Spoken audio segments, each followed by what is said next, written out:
Hi guys, welcome back. Just want to cover a few different random topics.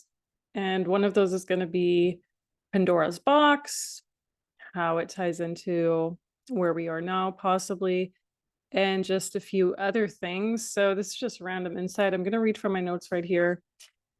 I had to put some things in between so that I can actually read them again. But one thing that I got, so let's just go from the start, Instagram, because Instagram came up very clearly. Okay, remember how they changed the Instagram logo back in 2012? That was a huge one. So you have 2010, 2010 to 2011, 2011 to 2016, and then up until 2022. And supposedly this is a change. I'm not sure what exactly changed, if it was just the ownership or the actual logo. But Instagram is turning into this portal, basically. And the logo nowadays looks completely different than it did 10 plus years ago, right? And what I got is like this portal and weird eye looking back at us. So super duper hijacking of our energy. Instagram is like a portal, or rather a caged in box, and it's putting us into these boxes. It's very hard to be spiritual in those, or just in those type of apps in general, which is also interesting because Instagram started out as one of the most creative apps out there. That's why a lot of people liked it, as opposed to Facebook, which was something entirely different back then too. But for Instagram, it was just this creative outlet for a lot of photographers. At least that's how it started. Oh, just upload this picture and then it's going to get a whole bunch of exposure and, all those things.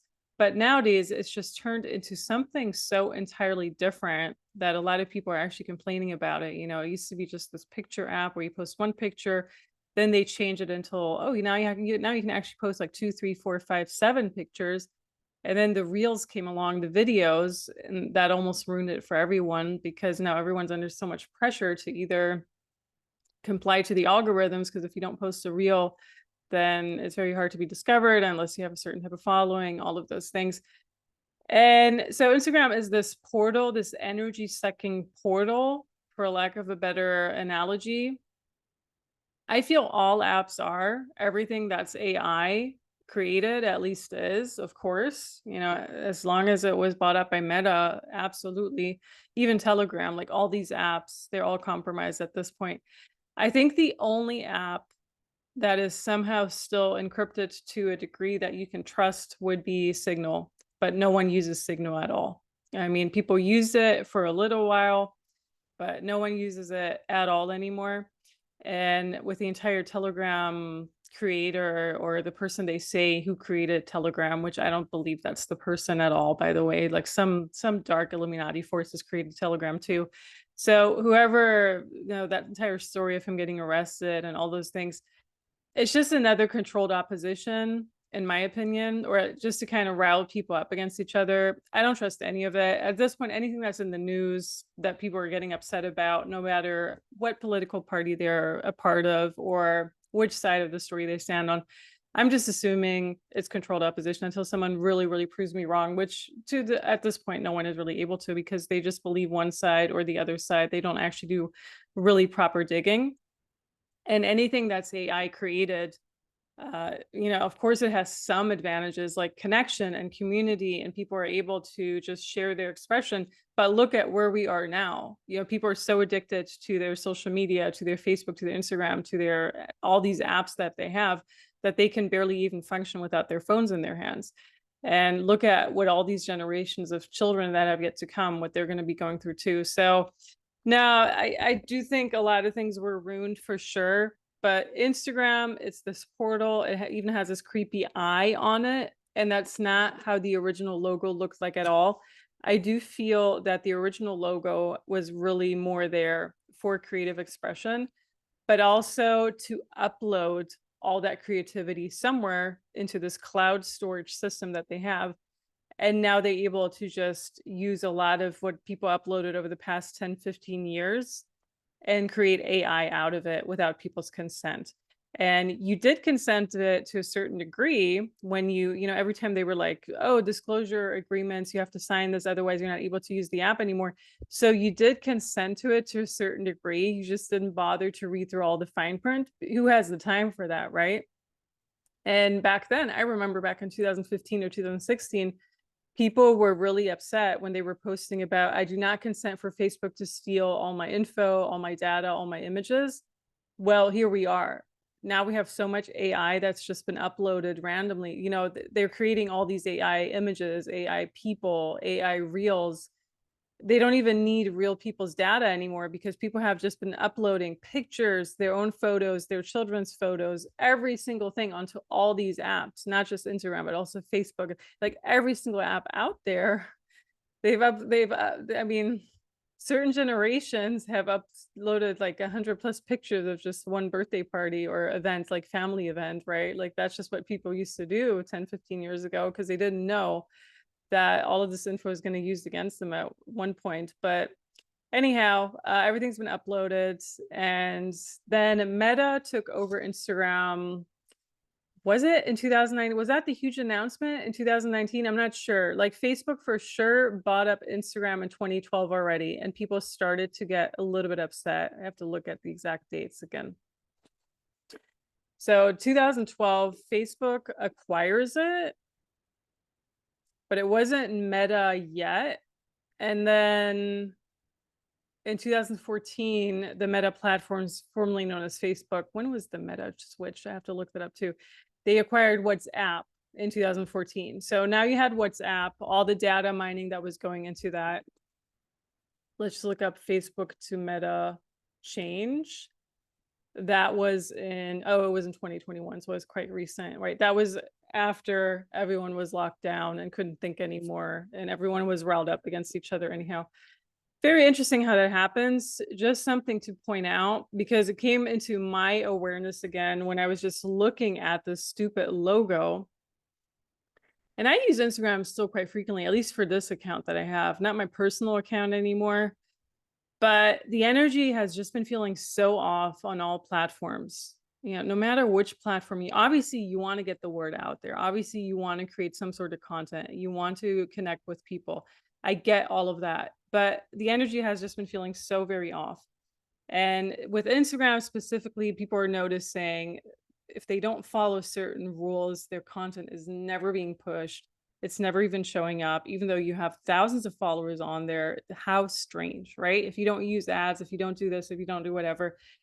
And so they really are just creating all these portals, basically sucking your energy. If you spend too much energy on your phone screen, on your laptop screen, on any type of screen, not even nowadays, but 20 years ago already, your energy feels like it's just been sucked away and sucked out. And that is really AI doing all of this too.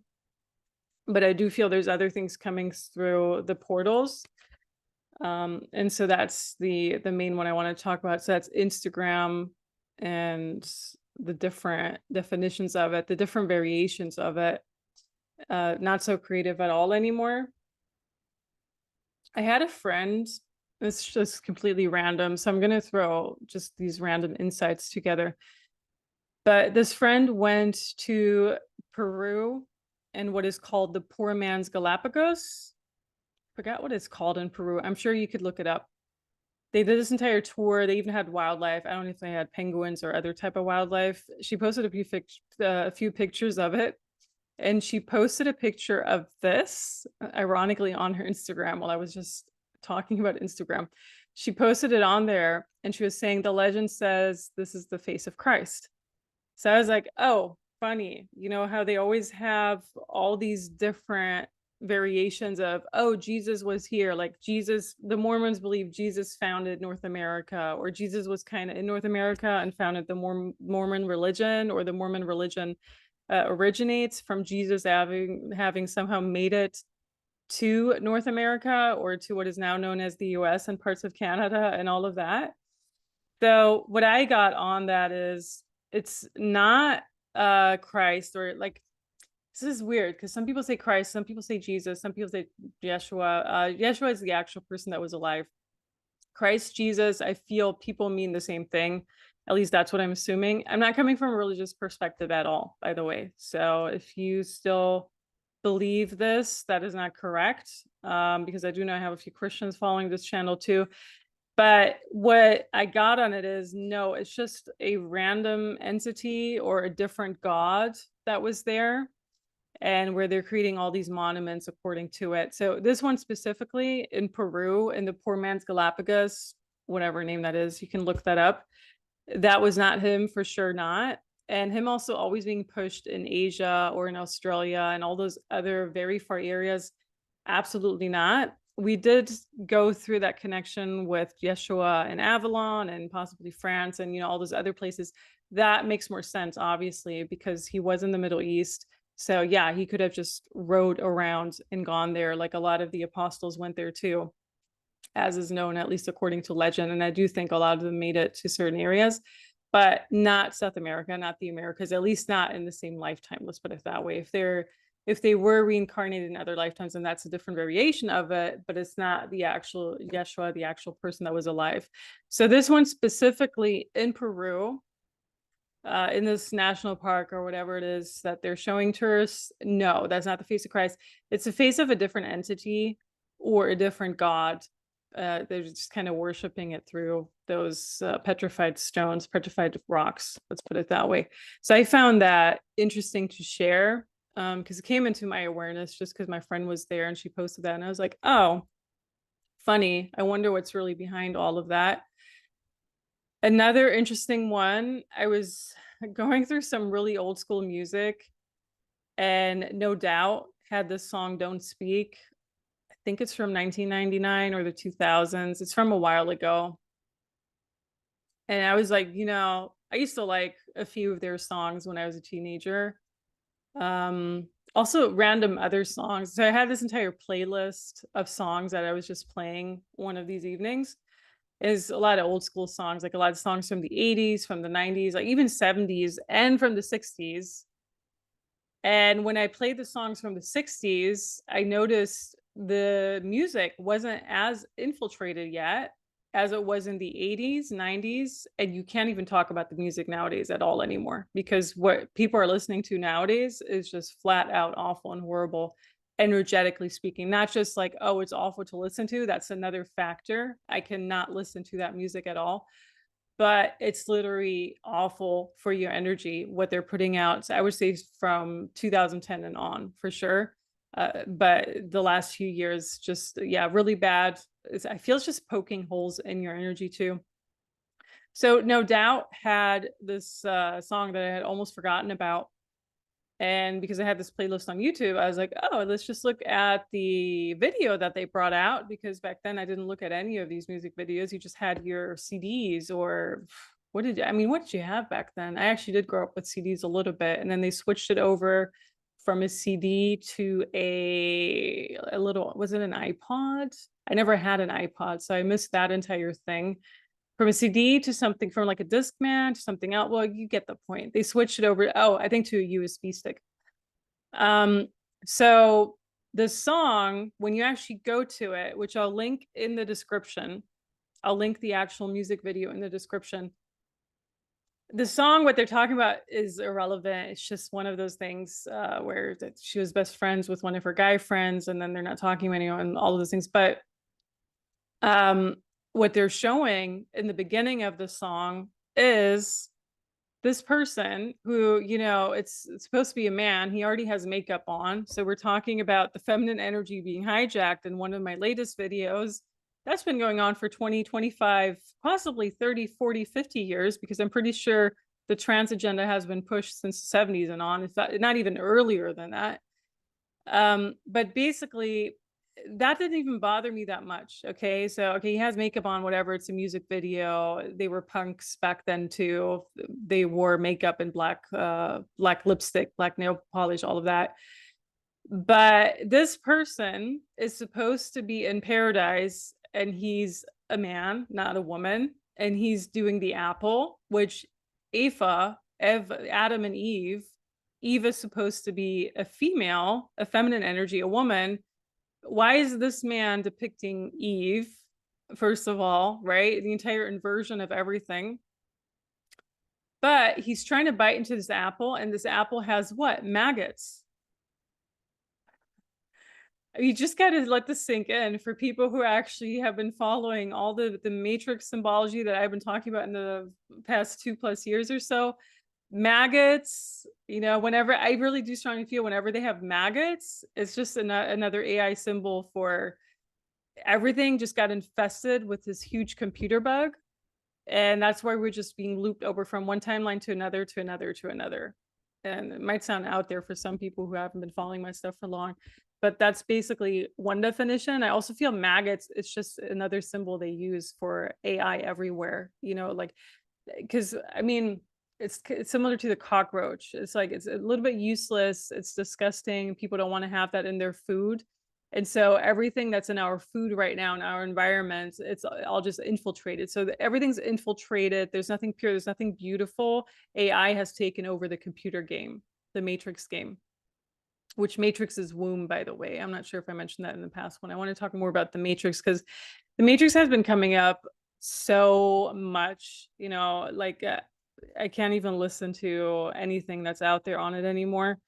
But people are talking about the Matrix. They don't even know what the Matrix stands for, what it's really about. There's just so much disinformation on everything. I had a note about this too. Oh yeah, so back to the music. The modern music, even from the 80s, is interrupting the flow of us being able to tap into just the purity that we are, and also just the soul in general. You know, we need to tap into our soul. We need to be in connection with that.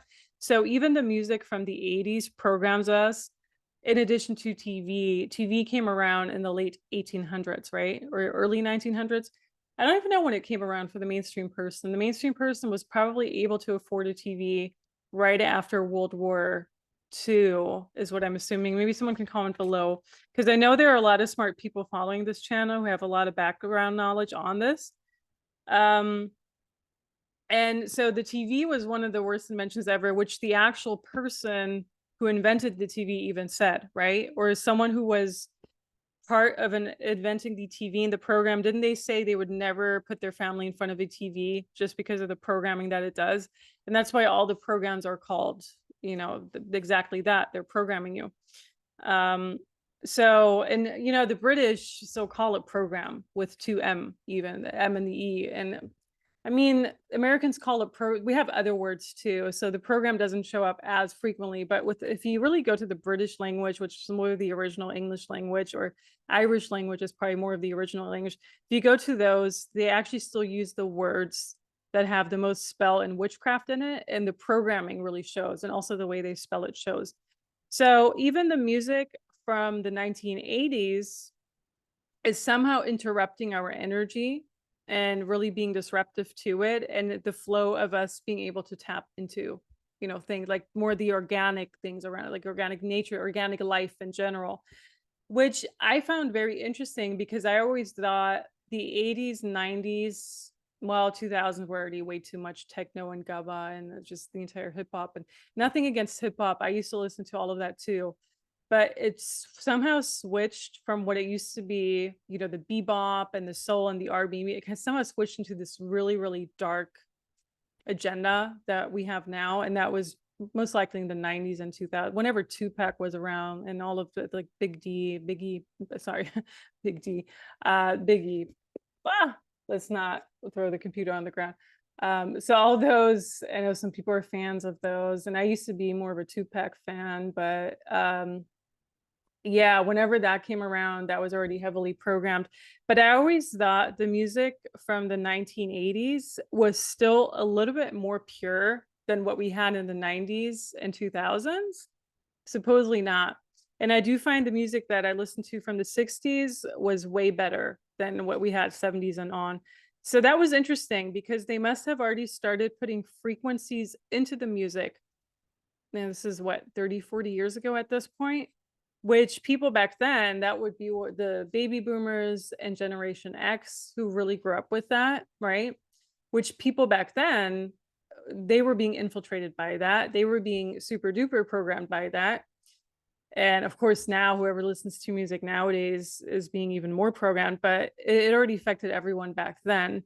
So that's possibly when it started. But I'm going to say anything that came around after the industrialization was just there to disrupt your energy. Like I already said in a more recent YouTube live, and I was reading the sentence from a friend who was basically saying whenever they switched over all these cities from looking beautiful to just looking really ugly, and that was even, if you look at the Eiffel Tower, in my opinion, that's an ugly thing too.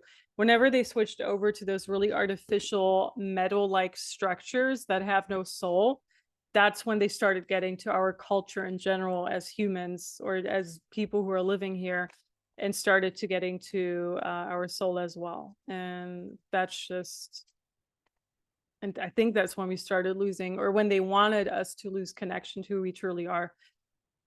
Another thing I want to say, just in regards to this entire Matrix thing, if we already have a chance to see through all the deceptions, we should at least see through them fully, not halfway or repeating what we heard. That goes for people who are just playing these random AI videos on, oh, yeah, we're in the soul trap, and here's how you get out, or blah, blah, blah. Things that really don't matter, in my opinion.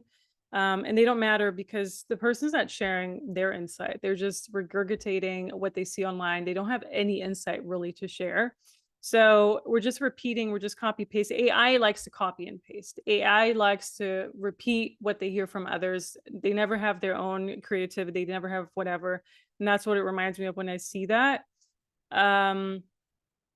And you know, this is like in regards to the Matrix concepts and everything else, but I want to have a separate video on it because it's so important. And what I'm seeing over these past few years specifically is that people are falling for a different cult mentality that is leaving them pretty hopeless and pretty desperate. And that is a pretty desolate state to be in, at least for most people. But more about that in a different video. I don't want to make it the focus of this one. Okay, so we had, right, and then there was this, so we had the maggots, and I can't play this video because of copyright things, but we had the maggots, and then there's another scene in No Doubt where there's an actual fly on one of the guitar players' heads, and that's the fly I've been talking about. So there's a fly, it zooms in, it zooms out, and he just does this with his scalp. And he doesn't have any hair on his scalp either. So I don't know if there's a symbol to not having hair on your scalp. Do you still remember Sinead O'Connor? I think that was her name. She was Irish, and she just got rid of all her hair. Not sure if it was because she was actually had a disease, like if she actually had cancer or whatever. But I just remember it used to be in fashion that people just got rid of all their hair, and they just had that for a few years, you know. And I do feel there's so much information in our hair, like our entire DNA is in our hair, right? Everything's in our hair. And Native Americans are all the tribes that are still a little bit more connective to purity, to nature, to all of that, who haven't forgotten their roots, who haven't forgotten their origins. So Native Americans, formerly Indians, those are the ones who would be very particular about their hair. You know, getting a haircut, very particular too, because I mean, I don't know if this is a thing just for women or also men, but as a woman, I can tell you, I would always get super upset when I would have to get a haircut, especially as a teenager. And where we lived, you didn't have good hairstylists at all. Yeah, it's just very hard somewhere in most parts of the world. You just have crappy hairstylists. They don't know what they're doing. They just chop off chunks of your hair and it looks awful. It takes forever to grow back too. So that's what happened to my hair a lot when I was a teenager, to a degree where I would even have like at least a year in between where I didn't want to go. But then my mom would kind of force us to go because, oh, you can't look like that. And, you know, it's always about the appearance, what other people think. Obviously, it's never about how you feel, because how dare you? I mean, that was just the culture back then, right? Like just shove everything underneath the rug. And I feel that's just the typical why everyone's so traumatized these days too, because, you know, you got the trauma from the World War II generation, and then that trauma went into what are now the baby boomers, and then that trauma went into everyone else, Generation X, millennials, Generation Z, every single thing. So anyhow, whenever they would just chop off my hair and it would look awful as per usual, I would get so upset because I always felt a part of me was missing. And now I understand why. It's because our hair holds so much energy itself, and it holds parts of our, who we are. It's our DNA, it's everything. Now, of course, you shouldn't be overly attached to those things. I do understand that too. You literally just chunk like all your hair, like it's also very freeing too. But you can hold, what was it? 7 years? Yeah, at least 7 years of your life in your hair, depending on how long it is, if not even longer. And 7 is a very spiritual number, by the way. But I'm pretty sure people who have way longer hair hold even like 10, 15 years of spiritual life in their hair. Um, anyhow, so I would always get super upset when I would have a really bad haircut. Still, even in my 20s, when I would come across someone who would do a miserable job, I would be upset for a few weeks too. And I do feel it has to do with our hair holding a lot of things, our energy of who we really, parts of our essence. And for sure, it has parts of our DNA, which a lot of things are stored in our DNA. As I discussed in my DNA course, you have everything, your lineage, your origins, your past lives, everything is in your DNA, and your hair is a part of that. I think I'm gonna cut this video short and cover the rest in another one. But another thing I wanted to talk about is just very briefly about psychedelics. Psychedelics do open up portals. And of course, if you're in that particular mindset, or if you're not in a protective mindset at all, entities can come through. And this is exactly where it's crucial just to know what you're doing, and also to find the right person who gives you the right type of psychedelics, meaning they actually treat it as sacred medicine. People who are microdosing on psychedelics, such as with this entire shroom culture. Oh, yeah, let's just microdose because we have anxiety attacks or depression or whatever. Oh, it's just so cool. Like this entire Shannon Blake culture of, oh, today I microdosed and now I feel better. When you're microdosing on psychedelics, you are still opening up portals, which is why microdosing is not advisable at all. Now, opening up portals does not necessarily mean you are opening up Pandora's box. And Pandora's box is not always a bad thing either. So Pandora's box seems to have been an analogy for something. And I think we're going to cover that in the next one, though. So I hope this helps someone. Let me know what you think. If you also have a bad hair story. And until then, bye, guys.